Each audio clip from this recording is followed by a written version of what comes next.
founder of More, where we are working to make opportunities reachable for everyone. And today we are continuing our Founder to Founder series as I sit with Lizz Bell in the Babe Cave. Liz, I'm so excited. We've been trying to do this for several months. I know. And I'm very bad at scheduling sometimes, and there's been a lot going on, but it's fine. We're here, and it looks so beautiful. You've been in the space for almost a year now. Yes. And do you want to introduce yourself a little bit, the Babe Cave, what people can find here, and then we'll jump right in. Okay, so my name is Lizz Bell. I am the owner of the Babe Cave. I've been in the lash industry for about 8 years. I got my start off in Muncie, Indiana. If you know where that's at, great. If not, don't concern yourselves. And into my career doing lashes, I was just so passionate about it. I dropped out of college. I didn't know what I was doing. I found it, fell in love, decided to open a business with no experience. Actually, while I was in beauty school, which was interesting. So I've kind of all been like a trial and error. Around the 3 or the 4 year mark of being in the industry, I was approached to become a lash educator, and after I did that, I really fell in love with it even more. So now this is what I do for a living. I have a team of lash artists who are amazing. I also offer booth rentals in my space as a home to other beauty entrepreneurs while having my team, and then I do the education piece as well. So that's a little bit about us. That's amazing. That is so cool. And as we were walking around and getting the tour, like, this is a huge space. And I think back to when we first met and I came to get my makeup done, and it was like on your house property in the garage. But it was so beautiful. Like, I feel like since I've known you, and that's been like 2016 when we met. Yeah, it's been some time. Yeah, to see the growth and just everything you've put into it. But I think what's amazing is, like, since day one, even though you say that you started a business with no experience, like, you've had the energy and the passion. Like, it was a garage, but girl, you had the beds, you had the decor. Like, it did not feel like, I mean, it feels very different than now, but like, it was amazing. And just to see how you would always have your drive and put your money where your mouth was, and you would invest in things that were important to you and the business, and you've grown it so much, and it's amazing. So I would love to hear a little bit maybe about how you got into the industry itself. Like, what prompted you to go to beauty school?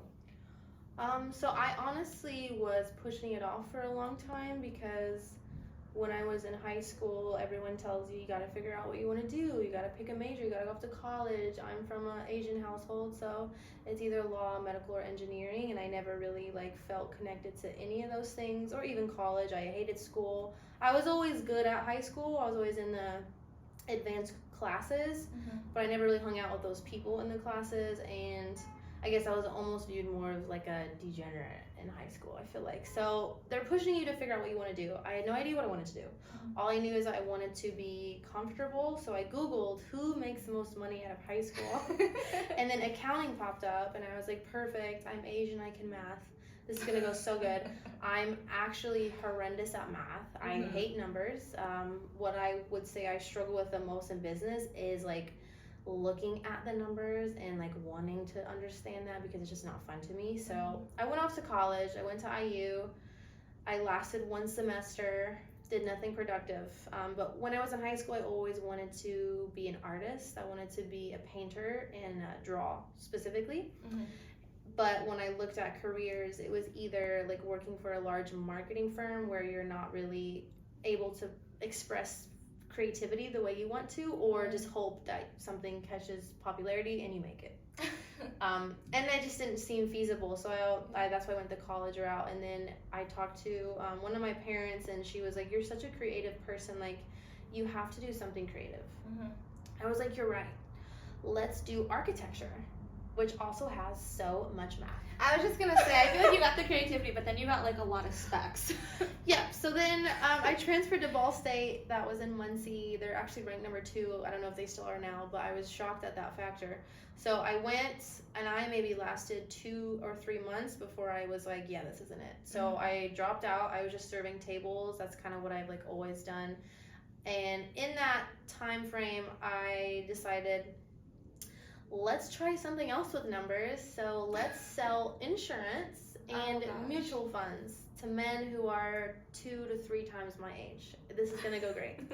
So I took all the exams, I did the test. I was one of the youngest like women, or even people in the industry who had like this specific type of license, and it went awful. I sold like 2 policies, I think, maybe 2 mutual funds. I always had to have a male present. I always had to like look a certain way. But what I realized in that was, even though I went through so much negativity and no's, I learned I wanted to own a business, and I just needed to find what I was passionate enough about to do it. And I knew once I found it, that was it. Because I was like, I want this result, but I am not passionate about selling you insurance. Right. I think something that we don't talk about enough is like, you can figure out all the things that people say like, what do you want to do? Figure it out. But like, no one takes a lot of time to talk about like what you don't like, and how much knowing what you don't like can help shape what you do like and put you in a direction. Like, you don't like math. That would have taken out a lot of options earlier on. And I just kept trying, but Right. But people were telling you like, this is how you are successful. And like, it's a very, I think it can be a very horse tunnel? Tunnel vision. Tunnel vision. Horse blinders is the word I was going for there. But it's wild, because I feel like there's a lot of people know what we don't like to do, but then there's also like this weird figment of like what success looks like, and people don't put business ownership on there enough. And a lot of people want to work for themselves and live for themselves and decide what the company culture is going to be. I mean, insurance is a very different company culture than the beauty industry. Very different. But I will say, like, again, in that experience, it really molded me into a mindset that I needed for entrepreneurship, because being told no over and over again really does something to you. And having to explain yourself or like prove to people while you're even worthy of sitting at a table to sell them something that they should honestly have, really helped shape the, I think, work ethic that I needed to do what I'm able to do now. So in a negative experience, I had a lot of takeaways. So I honestly would do it again because I needed it. Yeah. And you mentioned that you had talked about it with your parents a bit. What was that like? Because earlier you mentioned like being Asian and like having these standards that were held to. What was that conversation like when you moved away from that traditional viewpoint? So I have multiple different parents. I was adopted, and then I have lived with my biological parents as well. So I have sets of parents. My biological mother is who I lived with at the time that I was in high school, and then when I dropped out of college, she was extremely upset, very disappointed in me. She didn't believe my choice was right at all. She really worked with trying to get me to maybe do something else or stay in, or whatever it is, but I'm very much a stubborn person, so I was like, no, and my father to this day, he's very much not supportive at all either. Has a PhD, so he's, like, you have to go to college, this is cute, this is fun, this is a nice little hobby, but you need to actually like get serious.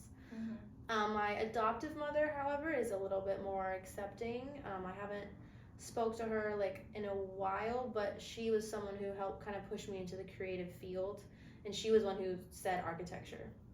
And I was like, okay, I think I'd like that, because she knew I was always like looking at houses, and I helped design her home.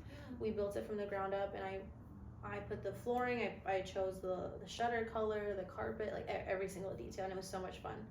So she did kind of help me hone into those skills. Yeah. So what would you have advice for maybe first generation women, other business owners of color who are going out on their own and having parents who don't get it? I understand it's a really tough place to be at, because especially like first generation, like you are really taught from day one, like you have to go to college, you have to be the best of the best. I think something that's prevalent in Asian culture is you're not really shown love or affection, and the only time you're shown praise is if you are the best. So even if it's an A-, you should have gotten A+. If it was a 99%, you should have gotten 100. So I'm not going to say I'm proud of you because you were not the best of the class. So I think it's a hard place to be, but I think what's important is to find ways to motivate, inspire yourself, and it's really important to figure out you know, what your goals are, and understand that like these people came from another place and they came from another perspective, and if you do what you love, hopefully one day they'll come around. But you know, it is tough, but I think anyone can do it. So. Yeah, that's awesome. And I think there's such a great community of other entrepreneurs who are also first generation. I know I have felt very welcomed into the space, and being able to like lean on other people who they're like, yeah, my parents don't know what I do and they don't get it. And being able to be like, oh, me either, like how fun, like we can be there for each other and like raise each other up in that sort of way. And I am very thankful my parents have they've come around more to like the idea of like working for yourself and like why someone would want to start something like that. I do think that there, like you said, there's a lot of challenges, but I appreciate the empathy that you shared in that, saying I recognize that they came from like a different space, and now that we're here, like what those opportunities might look like and what the pathways look like and why you would pursue one over the other. So I appreciate that you say that, because I feel like a lot of the times, especially as like younger entrepreneurs, sometimes we're just like, stop it, you don't get it, and you want to like close the door on it. Yes, and like I think, you know, relationships with family is odd for me anyways, but like I put myself in, you know, my parents' perspective, and my mom came from Vietnam. She didn't come here till she was in her 20s, so for her a way of life was like she's got to go to school, she's got to be the best, and she's going to be that 100% grade earner, which she was, and she always has been. So that's like her way, that's her version of success. It's not my version of success. And I think everyone has a different idea of what that is, and whatever it is, it's okay. That's what they want. That's what they should try to accomplish. It shouldn't be what someone else views as what that their value on that should be. Yeah. So that's amazing. I mean, that's the soundbite. That's it. Like that. And because I think that I do a lot of mentoring, especially with our interns, and there's a lot of like, well, I should do this, or this is what you should do. And it's not about the shoulds. It's about like what drives you and what your vision of success is. And so I love that you just said it so plainly and putting it out there. And it doesn't take away from somebody else's vision of success. It doesn't take away from yours. It's just, they're different lenses, and that's it. Yeah, I think I've learned it also through like mentoring too. And I think in my early days of entrepreneurship, I was like, why doesn't everyone want to be like a go-getter? Why doesn't everybody want to hustle? Why doesn't everyone want to be an entrepreneur, own their own business? And now I'm seeing like everyone doesn't have to, and everyone has these different ideas. And I've met with a lot of students, and they're like, okay, this is the next step. What do I do now? And I'm like, but is this the next step because this is what you want your next step to be? Or is this the next step because that's what someone else is doing and you feel like you have to follow? And always I'm given the answer, like, that's what I feel like I have to do. So if you don't want to do it, you shouldn't do it. Like, I think everyone should define what their version of success is. And I think once I realize that my version of success is different than others, and it's okay that they don't want the same things, I'm able to live a little more freely, I guess. Yeah, it's a weight off your shoulders. Yes. Yeah, no, that's awesome. And I mean, speaking of mentorship, and you said earlier, like, the way that we inspire others, I am blown away at the way you've just stepped into teaching so much. I know that as we were walking around, we were talking a little bit about where the services are, and at one point, I mean, at one point you were no longer taking clients because you do so much more teaching now than you did before. So what was that transition like when somebody asked you to be an educator? I honestly had no idea that I wanted to even do it. So a large company asked me, and I was like, well, I don't really know if this thing is, like, I don't even know what I'm doing half the time. So, but what I did see is, like, I saw a huge need for it because I saw that no one around me was doing it, and all the classes, like, that I had seen that I thought were valuable were out of state. So I was like, okay, maybe I can bring quality education here, and that way the other students don't have to travel. So I tried it out. I flew out to the headquarters. They trained me. To this day, the girl who trained me is like my lash bestie in the industry. She's doing so many other things now, so I'm so proud of her. But yeah, I loved it, and I was like, okay, let's try a class. I kind of just like put it out there. I was like, no one's gonna sign up. And the first class I put out there, one person signed up. So then I was like, it's real. What do I do now? So she came in. She had no idea she was my first student because I wasn't gonna like act like this was my first class. So I was like, we just have to like walk the walk. She'll never know who's gonna know.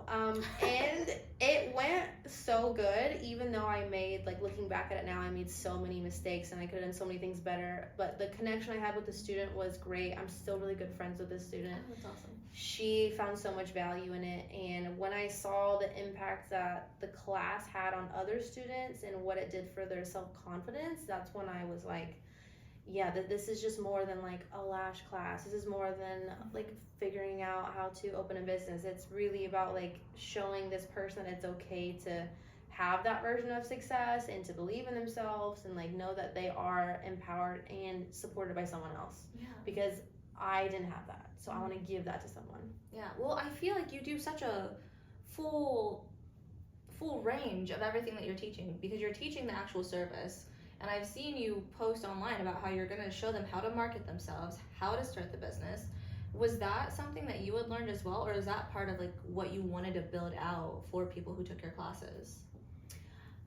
It was something I put into the class because I own a business. I was never taught business skills. No, like I'd never had a business mentor.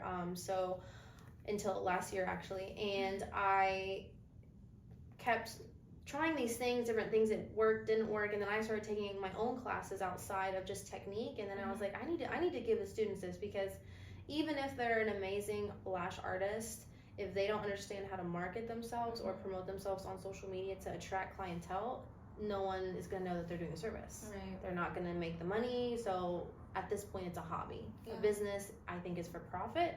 If not, it is a hobby. So I want to teach them how to take it more than just a hobby for fun. To the next level. So I just thought it was fair, no matter what course it is, to include the business aspects in it as well. Yeah, well, I mean, that's almost more than a lot of certifications or college degrees get you, because you get this piece of paper and then they're like, good luck. And granted, there's a lot of programs now that are like, here's how you interview prep, here's how you like really put yourself out there in a meaningful way, but you're doing more than a lot of other people who pay all this money for that version of success and then are still kind of floundering to find that end point. I think that's amazing. And we were talking a little about this before we started recording, but I remember when you first told me this, because I was in business school, and I was like, this girl is setting like all these other people up to be successful as well, which is amazing and empowering, but also is there a line in empowerment? Because then I feel like I was like that girl who was doing the math problem and like that meme with all the triangles and the equations, because I was like, wait, so if we have more lash artists, that's great, but there's only this many people in the city, and if people are getting their lashes done, how many lashes are going to be lashed by the end of the season and whatever? And I think it's so cool. And so what was that like for you, or was that just a no-brainer to continue building out people in the industry? Were you ever worried about competition? No, and I get asked this like all the time, because people are like, why are you training people to be lash artists? And now it's like, why are you training people to be educators? Because now you're training them. Are you training educators? I am. So I just did. That's amazing. I just did a one-on-one workshop with a girl today who wanted to be an educator. So I literally gave her my steps of becoming an educator. I did one last week. I have one coming up in the next couple weeks. So now people are like, oh my gosh, you're gonna give everyone your secrets. Why would you do that? Because now they're not gonna come to you. They're gonna go to them. But at the end of the day, like, even with lash artists, if every single woman on earth wanted lashes, there's still not lash artists to supply them. Yeah. And even if it's a small city, a big city, like, you can always find your niche. And with the education part, like, I'm never going to like gatekeep, and I really feel like if you're really going to empower and support women, you have to do that through all aspects. So, and even if they do the exact same things, it doesn't matter, because what makes them unique is what's going to attract those students to that, and what makes me unique will attract students to me. And I think I found my niche. I'm very comfortable with my niche. I feel like I've built a decent brand here in the city. And you built a beautiful brand in the city. Do not just say decent. You are wild. I've built a good brand. We have lots of work and growth to do, but we're at a good start. So, and it's also like, if I was, a student and I wanted to take a really credible class, who am I going to take it with? I'm going to take it with a trainer who's been training all the trainers. So I don't see it as competition. If anything, I'm actually happy, because one of my goals when I started lashing and we got into education was I wanted to help inspire and like grow a community of higher quality services and courses, because that's just going to elevate the industry as a whole. Because I feel like not, it's getting a little more normalized now that we are in beauty and doing beauty entrepreneurship, but before it was like, oh, you're a lash tech, you're, you know, like, you do lashes. Now I feel like it's not as looked down upon now. Yeah. So I would like to continue elevating to help people see that this is a real job. It's so funny that there's that weird stigma with it, or that there was, because I feel like I was just messaging with one of my friends from beauty school today, and anytime I found someone who was in the beauty industry, I was like, perfect, we'll trade. And like we always did trade stuff, and so I feel like it was a gold mine whenever you met someone in the beauty industry. And it's just weird to me how people are like, oh, and not like, oh, because it really is like a cooler thing to be a part of. And I don't know, I think that there's so many jobs out there, and to be in a role where you get to help people see more beautiful pieces of them in a new light, and you get to empower them to feel more confident, feel more courageous, to be all that they are. I can't think of anything like more fulfilling in a role than that. Yeah, and I just, the college route is great for some people, but it's just not for everybody. So right, we need people in all different jobs. Yes, and I think you just have to realize, like, what are my passions, where can I fit, where do I align, and whatever it is, go for it. I feel like when I was looking for spaces, a lot of the times when I'd bring up to the owners or whoever was touring and I said what I did, they automatically kind of like cut me out, because they were like, oh, she is in beauty, her business isn't real, she doesn't make more profit, like, what is it she actually does? And then on the top of that, I was young and a woman. It was just like they were really looking down upon me almost. So I kind of took that as like a motivator to do other things, because I was like, no, I want people to see that this is a real thing. Even my parents, you know, they're all just kind of like, I'm not sure what you're doing, but I think now I've been doing it for long enough, they don't ask me questions about it anymore, which is great. I bet that's just one thing off the list. Yeah, I am so in awe, and I feel like every time I see you or if something comes up with beauty, my mind always immediately goes to you, because I think about your last space. You started off with like one suite, and then you ended up getting the second suite right beside it, and you demoed it, you built it out the same as you had done the first one, and just every time you enter a space, I feel like you are always looking for ways to bring people into it. Even with your opening with that space, you invited Ella and other women in the beauty industry that you wanted to lift up and that were like part of it. And even here with your booth renters, like, that is amazing. The ways that you are pulling people up with you no matter where you go is so inspiring to me. How do you inspire yourself? How do I inspire myself? It is definitely hard. I feel like a lot of people look up to me. Sometimes I forget about myself. But some ways that I inspire myself is through travel. It's just something that I love to do. So anytime I get a chance, I just leave. And sometimes I can be really good at unplugging, and I just live in the moment. I just do things for myself. My version of like relaxing is not what other people's version of relaxing is, because I want to go skydive at 10, then I want to go swim with sharks by noon, then I want to go like make a meal at 2 from a stick and a rock, then I want to figure out how to like do this, then I want to go ATV, right? Like, that's my version of relaxing, but it's also just my inspiration, because like being able to travel, see different cultures, meet new people is really what I love. And I will say every single time that I've gone on a trip, I meet the best people. And it's just because we're just living in the moment. We're from 2 different backgrounds. I hear their stories, and that is just inspiring to me. Yeah. And then I'm able to just see so many different perspectives on life from those people, and it's no judgment. It doesn't matter like what race, what ethnicity, where we're from, how old we are. Like, it's just authentic people. Yeah, that's amazing. Thank you so much for sharing time. And if you want to keep up with Liz and the Babe Cave, what is the best way to do that? So you can follow us on Instagram. You can follow our main account, which is the Babe Cave Indie. If you want to follow my account, that is specifically here I go. I was wondering when I was going to stutter. If you want to follow my account, that's specifically for education in the beauty industry. It's Indie/Daddy, and follow us, and we'll give you a follow back. Awesome. Thank you so much for sharing. Yes, and thank you. Head over to our Patreon if you've saved a seat, so we can dig deeper with Liz. We'll see you next time.